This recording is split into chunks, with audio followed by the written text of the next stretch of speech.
আসসালামু আলাইকুম, welcome to স্বপ্ন এগ্রো। আপনাদের সাথে আছি আমি বোরহানুদ্দিন।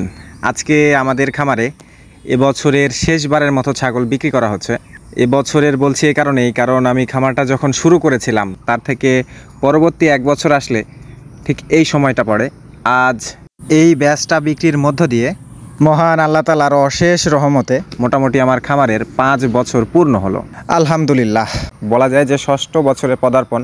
তো কোরবানি ঈদের পর আমি খামারটা শুরু করেছিলাম, যার কারণে যখন কোরবানি ঈদ শেষ হয়ে যায় তারপর যে পালন করা উপযুক্ত ব্যাচ বিক্রি করা হয়, তো সেটা দিয়েই আমি প্রতি বছরই বছরের শেষবারের মতো ছাগল বিক্রির হিসাবটা করে থাকি। তো সেই হিসাবে আজকে আমার খামারের শেষবারের মতো ছাগল বিক্রি করা হয়েছে 2024-25 বছরের। কারণ এই সময়টায় একে তো খামারের স্টার্টিং সময়, পাশাপাশি এই সময়টায় ছাগলের বিক্রি করার পরিমাণটাও বেশি থাকে।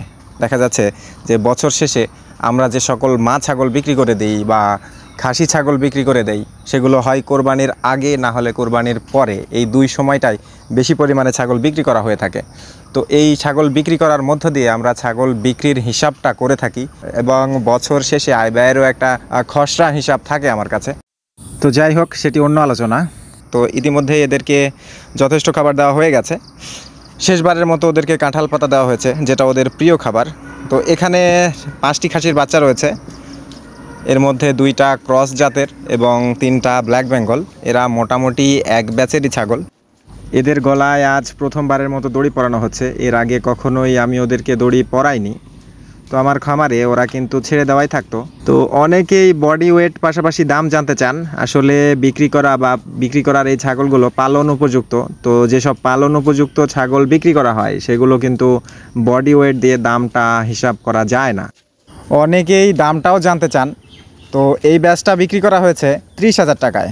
ওদের গলায় দড়ি পরানোর পর ওরা কিন্তু ছুটোছুটি করছে, মানে একেবারেই দড়ির সাথে ওরা কিন্তু পরিচিত নয়। তো আপনারা যারা ছাগল পালনের সাথে যুক্ত আছেন, তো তাদের যদি সম্ভব হয় তো ছাগলগুলোকে দড়ি না পরিয়ে ছেড়ে দিয়ে রাখবেন, যদি সম্ভব হয়, তাহলে ছাগলের গ্রোথটা ভালো থাকে। এখন আসি ওদের বয়সের কথায়। তো ওদের বয়স কিন্তু 5 থেকে 6 মাসের কাছাকাছি। সবগুলো এক মায়ের ছাগল না, যার কারণে একই দিনে ওরা জন্মগ্রহণ করেছে বিষয়টা এরকম না। বলা যায় যে 1 মাসের ভেতরে জন্মগ্রহণ করেছে।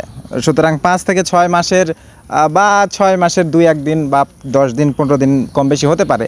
আমি সঠিক হিসাবটা দেখিনি, যদিও আমার কাছে সব তথ্যই সংরক্ষণ করা আছে। তো যাই হোক, 5 থেকে 6 মাসই ধরে নেওয়া যায় ওদের বয়স। তো এই সময়টায় যেগুলো আমাদের এই দেশীয় জাতের ছাগল বা ব্ল্যাক বেঙ্গল ছাগলের বাচ্চা জন্মগ্রহণ করে থাকে, ওদের কিন্তু খাবারের পরিমাণটা বেশি থাকে, মানে ওরা বেশি পরিমাণ খায়।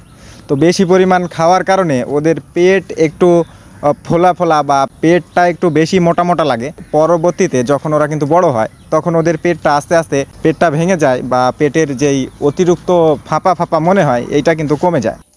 আর যেসব ছাগল অন্যান্য উন্নত জাতের, অর্থাৎ যেসব ছাগলের জাতটা একটু উঁচা লম্বা, তাদের পেটের অংশটা কিন্তু এই ফাঁপা ফাঁপা ভাব বা মোটা মোটা ভাব এটা কিন্তু থাকে না। তো যাই হোক, যিনি এই ব্যাচটা ক্রয় করেছেন, আল্লাহ যেন ওনার এই ছাগলে রহমত এবং বরকত দান করেন। তো এই শুভকামনা রইল এবং ভিডিওটা এখানেই শেষ করব। তবে শেষ করার আগে একটাই কথা, আমার খামারটা ষষ্ঠ বছরে পদার্পণ করেছে। আল্লাহ যেন নতুন বছরটা সুন্দরভাবে পার করার মতো তৌফিক দান করে। সকলেই দোয়া রাখবেন। আল্লাহ আপনাদের সবাইকে ভালো রাখুক, সুস্থ রাখুক। আসসালামু আলাইকুম।